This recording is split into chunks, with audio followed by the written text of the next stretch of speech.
Hello and welcome to Views on News. I'm your host Rafae Iqbal, and in today's show we'll be talking about the Pakistan and IMF developments, the efforts to stabilize Pakistan's economy and of course the reform agenda as well. We know Pakistan secured an extended fund facility from the IMF that is worth $7 billion and of course a much needed extended fund facility. Islamabad was seeking this loan for some time, and of course it secured that loan as a result of the positive and prudent policies by the government, and of course the efforts that were being undertaken by the government to stabilize the country's economy. And of course the government, we know, as we have seen in the past year or so, that the government is very committed to stabilizing the economy and revitalizing the national economy as well. Prime Minister Shehbaz Sharif and the Finance Minister Mohammad Aurangzeb, they both were very committed since they were sworn into office regarding the reforms in the country's economy and of course how they wanted to revitalize the national economy as well. They talked about many reforms such as the taxation sector, reforms in the energy sector and of course reforms in the export sector as well to add more value to the country's exports. There's many positive economic indicators that we've also seen in the recent past, some of them being positive ratings from the international rating agencies. The inflation rate coming down to a single digit, which is an all-time low in at least 4 years or so, and of course the cut in the monetary policy rate as well, the increased foreign direct investment that has been coming into the country, and of course the Pakistan stock market performing exceptionally well, and it's safe to say at the moment one of the best performing stock markets of the South Asian region. The positive signs, as analysts are attributing to the prudent policies of the government and the special role that the Special Investment Facilitation Council has played in stabilizing the country's economy. These are the different aspects we'll be deliberating on, and of course we'll be asking the experts with us how they see Pakistan's progress and its journey to economic stabilization. In the studios, we have been joined by Sultan Ali Haider, who is an expert on political economy, and on Skype we have been joined by Dr. Shimail Daud, who is a former president of the Rawalpindi Chamber of Commerce and Industries. I'd like to thank you all for your time and being part of the conversation. Coming towards Mr. Sultan, coming towards, of course, we also have in the studios with us Abdul Jaleel, who is a senior economist. Coming towards Mr. Jaleel, of course, thank you for your time and being part of the conversation. Pakistan's journey with regards to economic stabilization, we know Prime Minister Shehbaz Sharif and the Finance Minister Mohammad Aurangzeb, they were very committed towards undertaking reforms ever since they were sworn into office. How would you comment on Pakistan's journey from the government coming in, and of course now when we're hearing a lot of positive news regarding the national economy? Actually, Pakistan is passing through a very critical phase of its economic development, as you know very well. Our export has gone down, investment have also gone down over the past 1 decade. This is what we have experienced. Then there is a negative growth as well. Unfortunately, the budgetary target could not be fulfilled in time as well. But now some steps have been taken. There is a serious shortage of the foreign exchange, of course, which for the time being has to be filled, as a gap by the IMF special support program as well. But I believe that this, every penny of it, whatever we receive, should be spent and invested very cautiously. And priority should be given to the creation of the asset on a long-term basis as well. The expenditure, running expenditure of the government have to be reduced as much as possible. All over the world, this is happening now. That, the government structure, the government volume or the size is decreasing now. This is short sizing is actually order of the day as well. As you know, with the dawn and with the development of information technology, our market is now full of expertise, because every person has got an access to knowledge through the courtesy of information media or internet as well. Secondly, now capacities exist with the market to survive and to develop its own, sources of, develop its own institution for development of the economy, right? At a local level, at a provincial level, and of course, the government has to act as a regulator. Well, definitely. Of course. And in order to do so, they will have to simplify what we say, simplify the procedure of the investment, simplify the taxation structure, so that the people should come forward to pay tax on a voluntary basis. This is what is needed. And the taxpayer psychology is they want to see whether their money is being spent in a positive manner, that it brings back the the fruit, it brings back the fruit as they are expecting it or not. This is very important. This is what this gap has to be filled. Number three, the chain supply system is very important. Any disruption in chain supply system can cause a shortage, as well as it can cause a downward trend in our business development. Definitely. And then I would say that the heavy engineering sector has to be activated. In this respect, monetary policy and taxation policy, that have to be reconciled, so that the investor does not feel much burden, while they are complying with the taxation policy or with the interest. The heavy interest certainly has got a negative impact on the investment scenario as well. So that's a very important point that you raised, and of course I'll come towards that as well, the monetary policy rate, the cut in that, and of course balancing the taxation policies as well, because that's a challenge that the government will face with regards to increased investment in the country.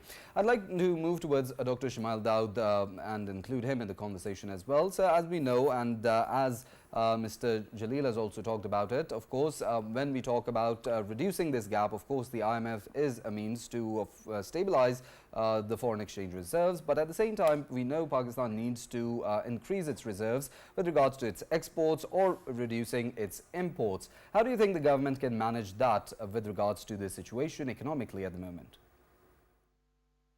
Thank you so much for having me. The government is already, as under the program, committed to reform expenditures, as rightly mentioned by the other guest.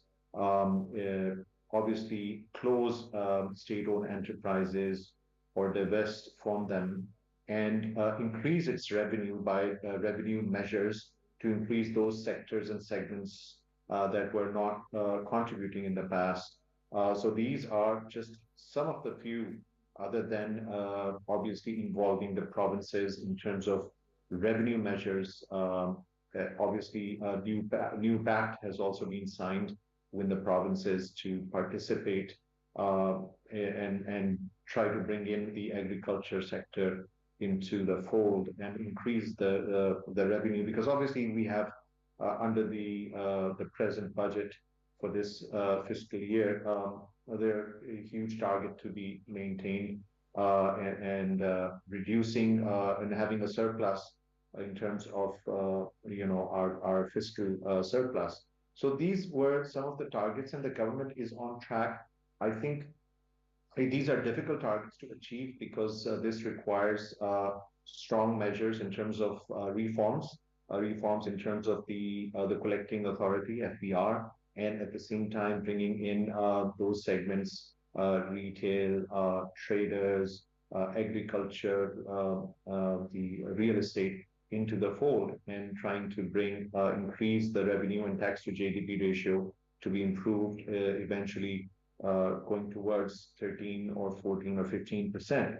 So these are the things, but right now, matter of concern is the shortfall in the collection for the first quarter, and I think that these are the main discussion points right now with the team that is visiting to make sure that we are on track. I'd like to include Sultan Ali Haider in the conversation as well. So as we were talking about how the government is committed to undertaking reforms and the efforts to revitalize the economy. Of course, we know there's been a cut in the monetary policy rate as well, which will boost investment and trade activities in the country. But at the same time, the government will have to balance that with the taxation revenue that it has to collect. Of course, how do you think the government will have a challenge in balancing the two, and how do you think the government can have a resolution of this challenge? I think it's a very, first of all, it's a very smart move by the finance minister. He is a banker, so he understands how interest rate movement impacts. He is looking at the balance sheet of the government of Pakistan. Now you see, government of Pakistan has a large debt, and when the interest rate is high, it is paying that interest rate, right? High amount of interest. So now with this decline in interest rate, overall headline rate, so the government's payments, interest payments have also reduced. So it creates that fiscal room. So when IMF also comes and IMF is monitoring, there's a discussion. So in case there is a shortfall, relatively shortfall in taxation targets, you are simultaneously you're reducing your expense. So in terms of fiscal deficit, so he's bridging that gap very nicely, number one. And of course, that's going to increase the economic activity. When there's more activity, there'll be more taxation that will get generated. So overall, I think it's a very nice move, and it's a step in the right direction. Because stepping back, IMF is here, IMF is doing more frequent visits, because IMF is trying to ensure that this program works and we stay on track. And IMF, at the end of the day, its concern is that, for example, fiscal deficit is the main concern, right? We are raising taxes so that our expenditures are met. We don't go into a tailspin. So that thing is getting monitored. So I'm sure these discussions would have taken place in the meeting with the IMF delegation. So I think that is would be settled, and when the fiscal position is stronger, plus economy or the businesses will be getting a relief with lower interest rates. So I think it's all good news for the economy overall. Definitely good news, as we're seeing from all the quarters with regards to Pakistan's economy, the inflation rate coming down, monetary policy rate coming down, of course, positive ratings from international agencies, and of course the stock market, it's performing exceptionally well. Mr. Abdul Jaleel, I'd like your opinion on, of course, how we're talking about tax reforms. We know for the salaried class of the country, they pay their taxes at source. But when we talk about the retailers in the business community, of course, we saw that they were reluctant in becoming part of the tax net. But of course, the government has said that they will tighten the noose and everyone will have to become a part of the tax net. With regards to the reforms, do you think a stricter policy should also be implemented by the FBR with regards to having everyone in the country, whether they're having their incomes coming from any employer or they're generating any revenue from their business? Of course, they need to pay their taxes or at least be a part of the tax net. Yeah. Thank you very much. First, I would like to say the taxation policy of the country, of course, I would say, you were just referring to the salary class. Salary class all over the world have got a lot of complaint against the business class that they have to pay heavy taxes because they have got no option. It is deducted at source. While the business class, of course, can manage to evade tax or avoid tax through several means, and they can hire. They are resourceful enough to hire the service of the expertise.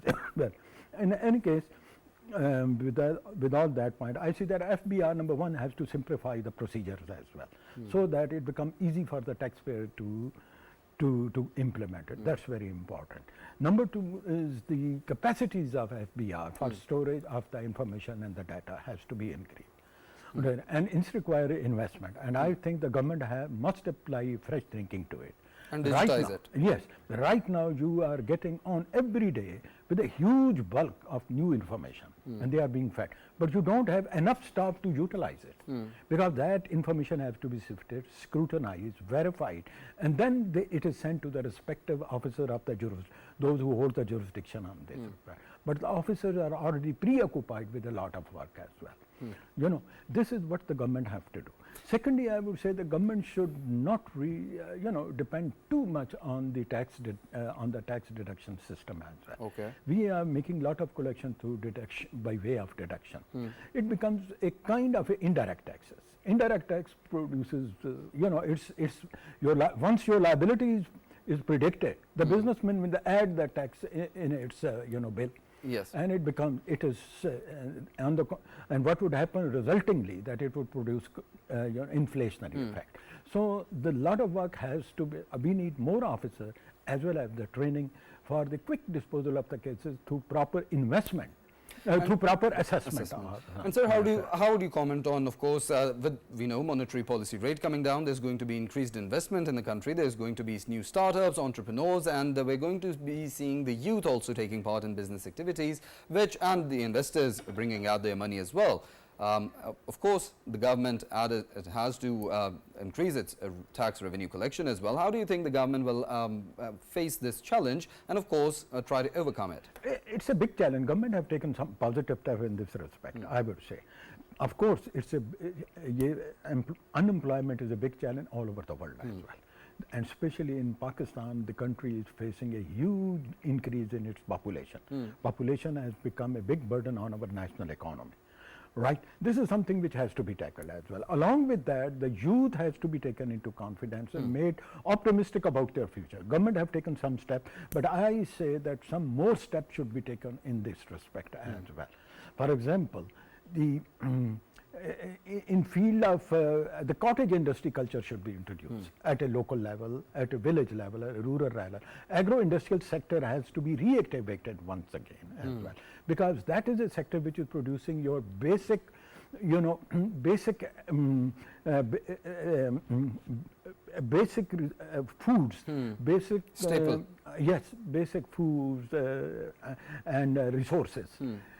And right now, but I see there is a lot of gap of investment in our rural area. As a result of it, it has caused an unhappy phenomenon of migration from rural to urban sector, and urban sector is experienced phenomenon of slum, you know, the slum creation. And you know, this is, and this created these, and slums always produces a pocket of dissatisfaction. Right. Definitely. So there are certain gaps within this distribution system of and investment system of our country. It has to be taken as well. Agriculture is very important in this. Definitely, agriculture and of course Pakistan. Agriculture system. You know, the biggest problem with the small farmer is the small farmer. I'm not talking about the big farmer. The small farmer, or those who own the orchards, or those who grow vegetable. Unfortunately, the problem is that how to provide and make it available in the market. Market is at a distance. They don't have that vehicle. Transportation cost is very high. Secondly, it's a perishable quality commodity, right? And if it is not sold in the market in time, their whole investment will be wasted. So the government have to take step in this respect. Way back in 2003 and 4, poverty reduction paper were produced by Ministry of Finance in lot number, and they promised that the physical connectivity will be provided by setting up a storehouse, especially air-conditioned storehouse, for the preservation of these perishable goods.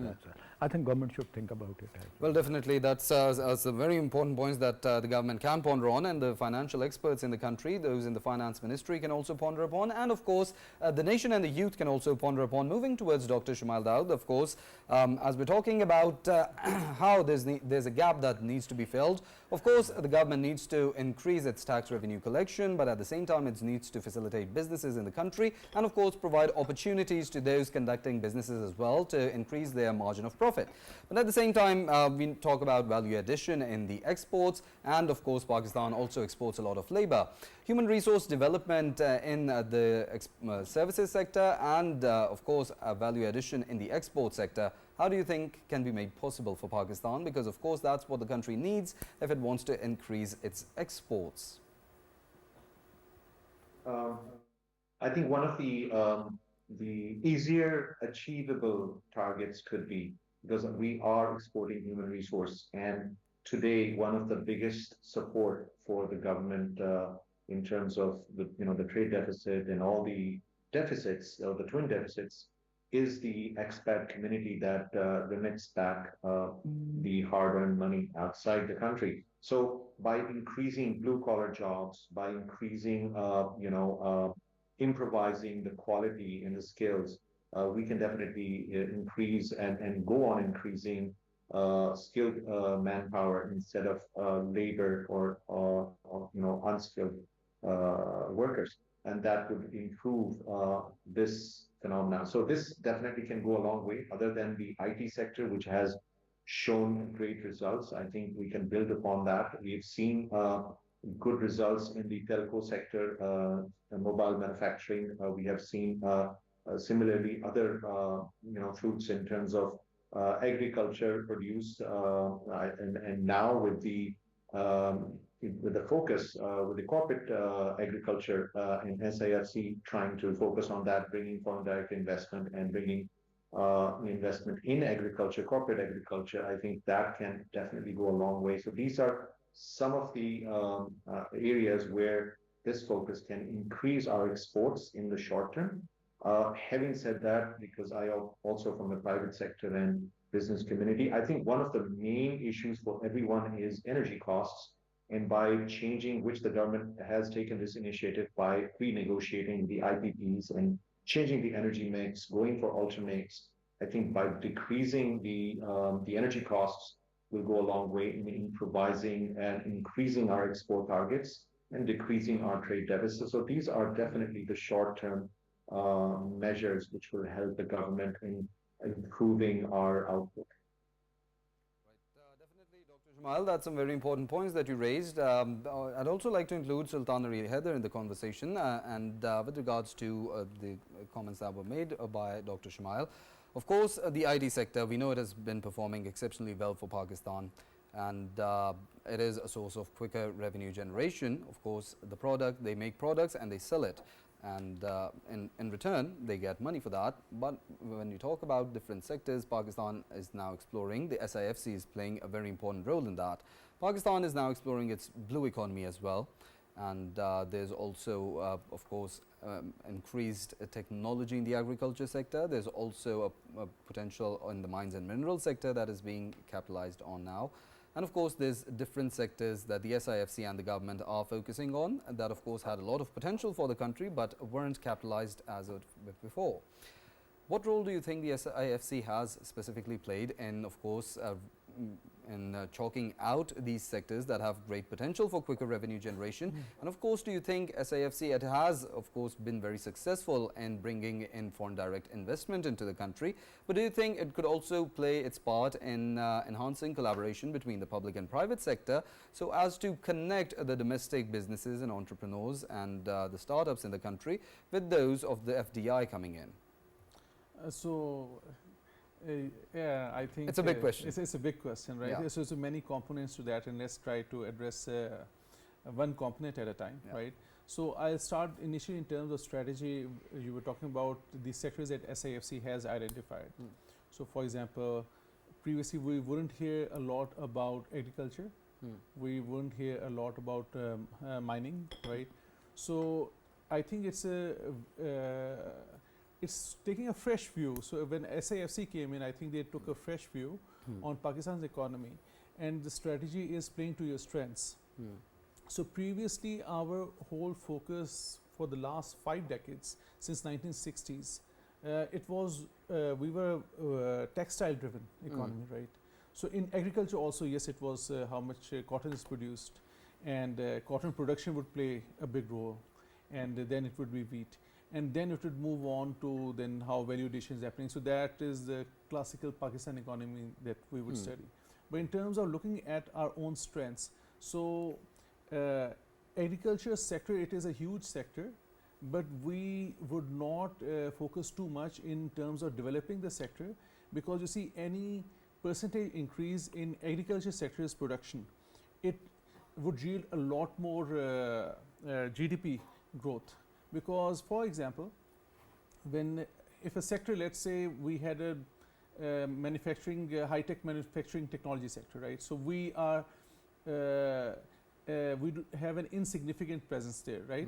So anything that you do on the number, it will say, yes, it's 100% increase or 1,000% increase, right? Because the base is too small. Agriculture sector's base is too big. So if you enhance it by 5%, 10%, certainly your GDP will get impacted, right?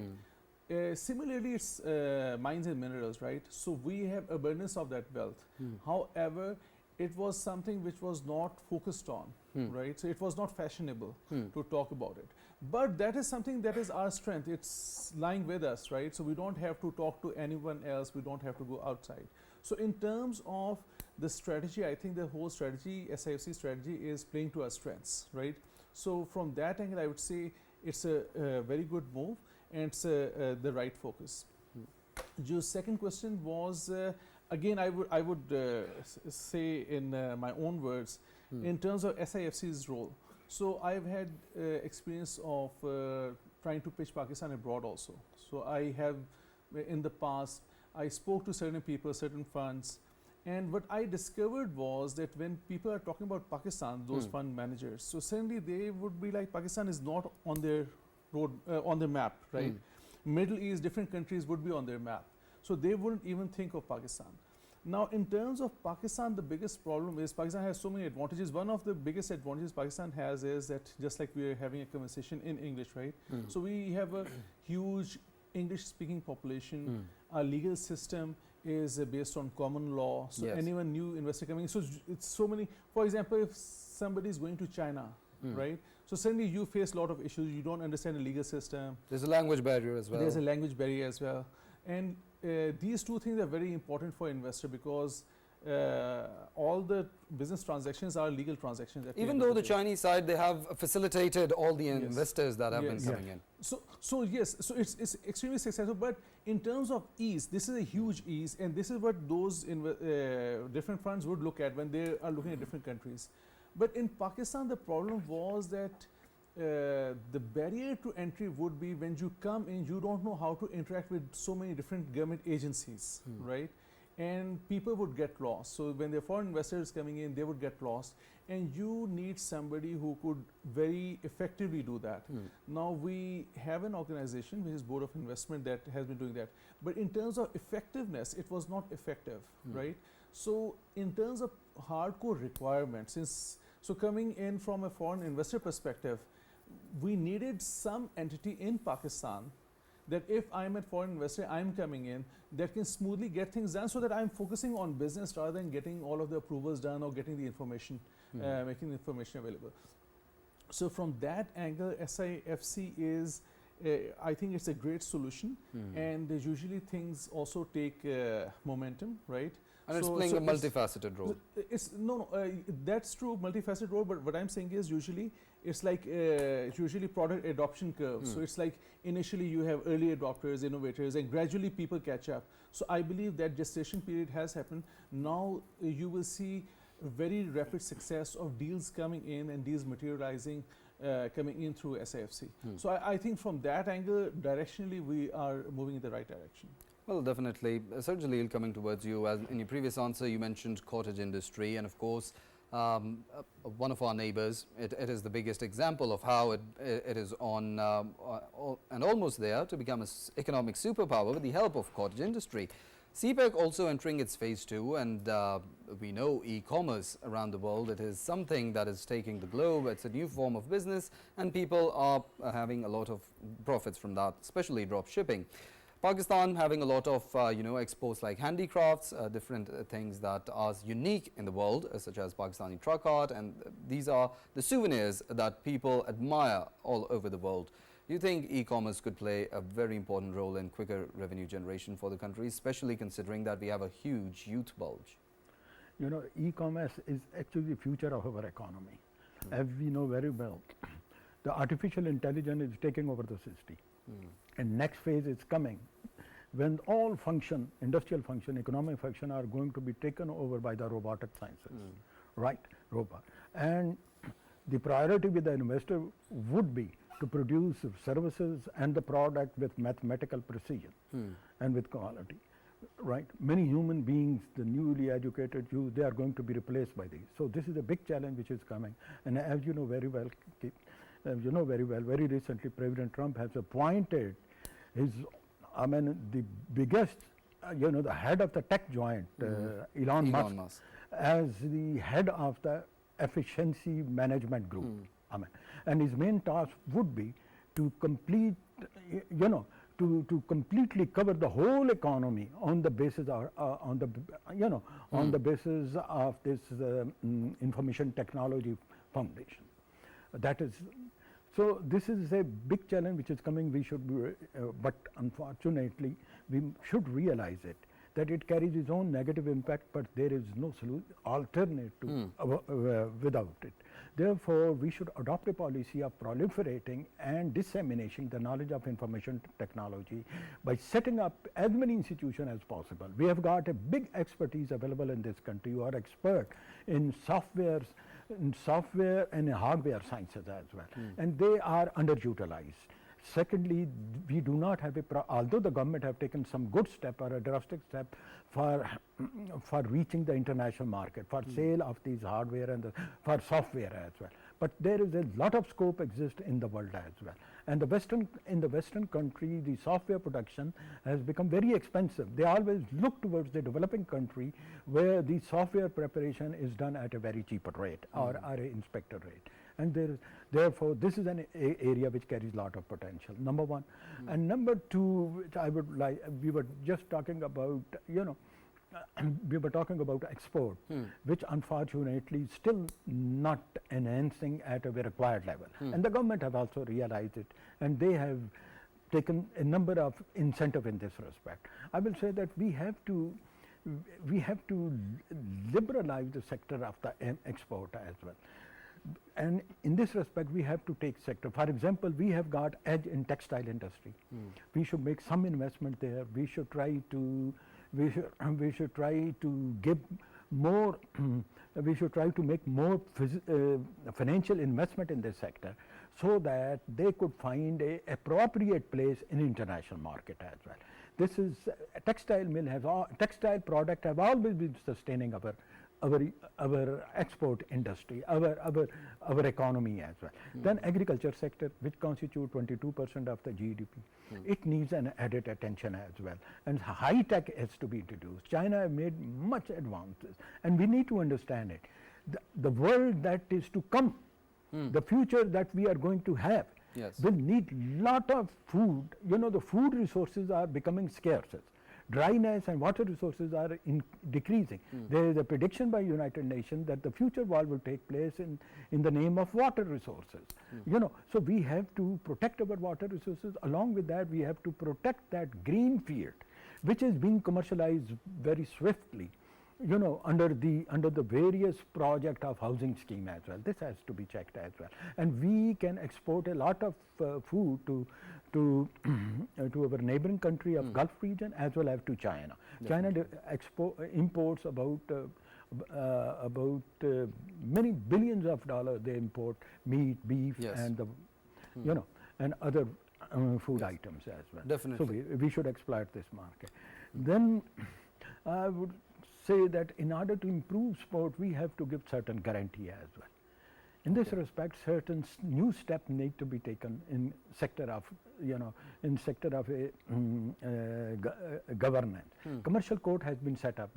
But unfortunately, they are not working up to it. Under quality product and services the government should not allow to be exported. Consumer because protection. it will bring More work should be done on consumer protection.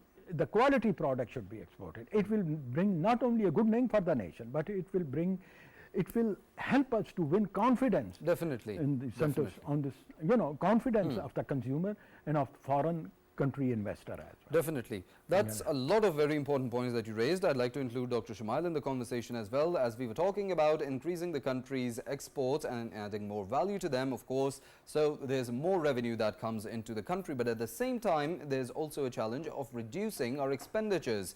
Energy reforms are also on the table, as it has been emphasized by Prime Minister Shehbaz Sharif as well as the Finance Minister Mohammad Aurangzeb as well. And of course, we know that Pakistan imports more than 70% of its hydrocarbons. Of course, it is something very crucial to address. What would you say about that, Dr. Shimail? Well, I think I'm just going to touch upon a sort of a larger subject which covers this as well. And it's very important and imperative for the government to take advantage of the IMF program, especially when the government and especially the Prime Minister has said that let it be the last one. It can only happen to be the last one if reforms are done. And why I want to mention that is that just like we were mentioning about Board of Investment and an SIFC, similarly, a lot of departments and redundant departments have been created. So we need to completely cut off or close down those departments and take a paradigm shift. Unless those reforms are taken, we will be doing too little to be able to push the needle or to be able to create an impact, especially when the size of the nation with a growing population is fast.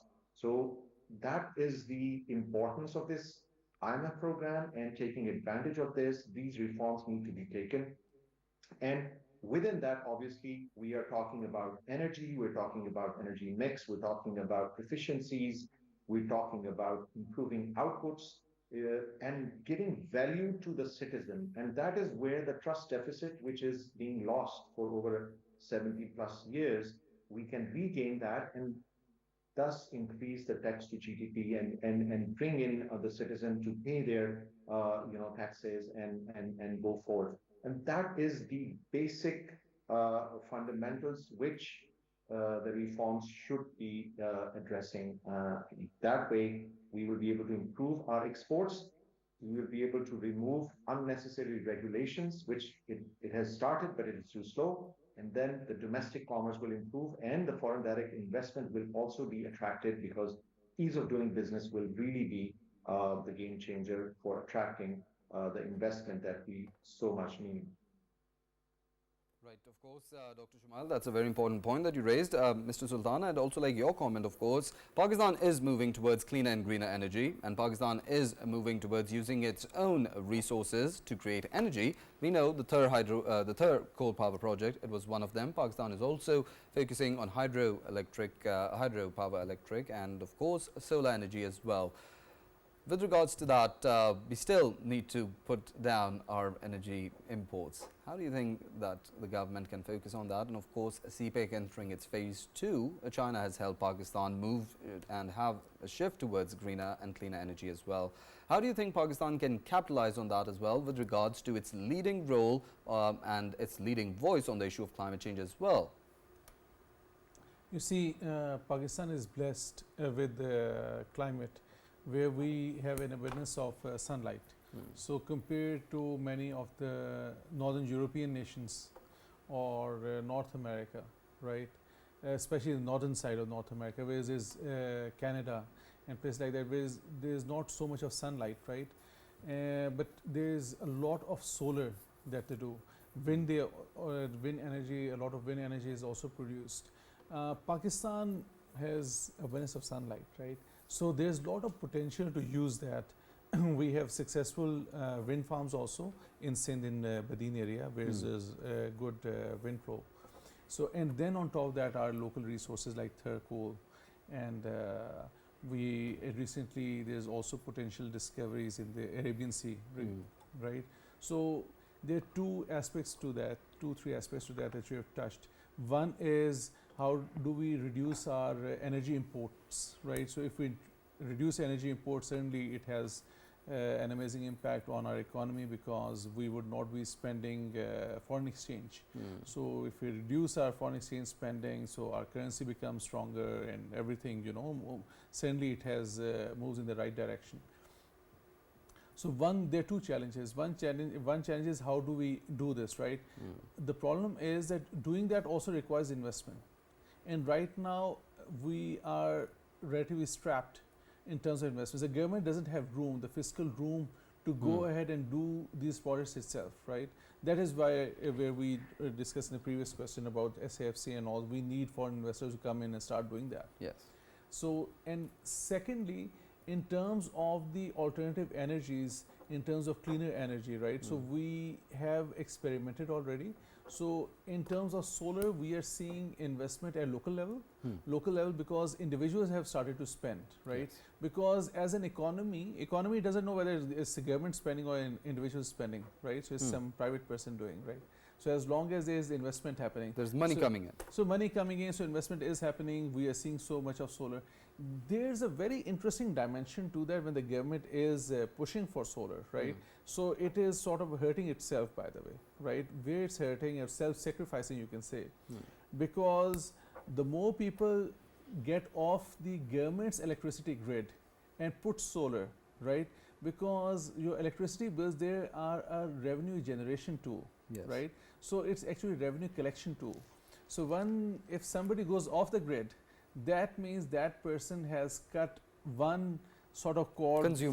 Consumer has cut one cord from which tax was getting collected, right? So it's that's where it's a double-edged sword. That's where you also hear at times IMF is also saying you need to be cautious about that. Well, but the government is very determined to facilitate the local people. Because you see, as an individual, because any political government, right? So they are connected to the masses, right? So the people, especially for example, there's a person that is in a remote area, right? So if you for example, far off areas, and if there's no electricity there, first of all, right? So government will have to spend a lot of money on infrastructure.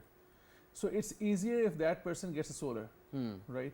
And even in other areas, right now we're experiencing that we have gas shortfall, right? So we do not have, we have to import a lot of gas, and getting gas again in terms of LNG also, it is quite difficult. For the last couple of years, we have seen that, right? In terms of international markets moving up and down, it's interesting, we didn't receive any bids, so international suppliers didn't want to come in, while Pakistan is a big market, right? Because the market has been very volatile due to Ukraine war and energy prices going up and down, and those kind of global restrictions on where you can get the gas from or not. So because of that, we have recently seen government encouraging that people switch to electricity in the winters also for the energy needs. So right, so in terms of heating, whether you need it for cooking or heating, or in terms of geysers, right? So government wants to switch people to switch to electric use. There also, in terms of alternative energy, solar comes in, right? So it's an interesting play. It's again, directionally, I think it's not that there is some confusion. There is a lot of clarity. How do we go about it? That is where the challenge is, because we do not have as much fiscal room. But I do believe that the good thing is there's no confusion, there's no debate whether we should be going in this direction or that direction. So Jaleel, so far how the conversation has shaped up, I'd like your concluding remarks, and you'll have First, to sum I would up. like to say no country can develop without availability of adequate sources of energy. Energy is very important. It plays key role in production, Definitely. In improvement, and et cetera, and running machinery as well. And we relied a lot on the consumption of the petrol. Now, all over the world, this resource is very, you will see within a decade or so, it will going to become obsolete, because there is a conscious policy to replace, the consumption of petroleum and consumption of petrol with a green technology. Green technologies relies a lot on the development of a battery system, and battery systems is mostly, it is mostly developed from the lithium elements as well. Yes. Lithium is very important, and that is why this is connected with the mineral resources, exploration, which is being carried out in our country. And I thought this is a good step which the government have taken it. I think so. In our northern area, which we are sharing with Afghanistan, contains some resources of the lithium as well. And there goes a saying now, those countries which are full of lithium will very soon will be producing lithium sheikh. I mean, it will be so much expensive. And United States of America, India and China, they are already switching over to the electric motor cars and vehicles as well. So this is the first target I think the government should think of taking it, and they must be taking. Secondly, I mean, the fossil fuel, any industry run on the fossil fuels is cause will cause a huge price to the citizen. Our next generation will already paying very heavy price because of the pollution. Yes. And we are experiencing this, this evil phenomena, this harmful phenomena in Lahore and in all big cities of the country, starting from Peshawar, Lahore, Islamabad to other as well. And our water resources are, they are becoming scarce. Dryness is increasing. Health standard is going down. Allergic diseases, disease burden have come up. Definitely. It is on account Climate of that. change, it can be seen. And moreover, we are sowing poisonous seed in our fertile land as well. And coming generation will have to make a huge investment to recover the fertility of the land. Definitely. So the time has come that we should pay serious attention to the purity of the environment. This is very important. Amen. Well, definitely that is something that not just the people of Pakistan, of course Pakistan is less than 1% contributor in the carbon emissions. This is something that the whole world needs to realize. Climate change, it is a global phenomena, and everyone needs to realize what we are leaving for the coming generations. Of course, when we talk about Pakistan's economy, there's a lot of untapped potential. Every Pakistani knows that, and everybody on the international level also knows that there's a lot of potential Pakistan has, but that potential wasn't being capitalized on as yet. But now, with the prudent policies of the government, the role being played by the Special Investment Facilitation Council, that untapped potential is being explored and will soon be capitalized on. I'd like to thank all of our guests, Mr. Abdul Jaleel, Senior Economist, Sultan Ali Haider, expert on political economy, and Dr. Shimail Daud, a former president of the RCCI. I'd like to thank you all for your time and being part of the conversation. Of course, that wraps up Views on News for today. See you same time on Monday. Till then, take care.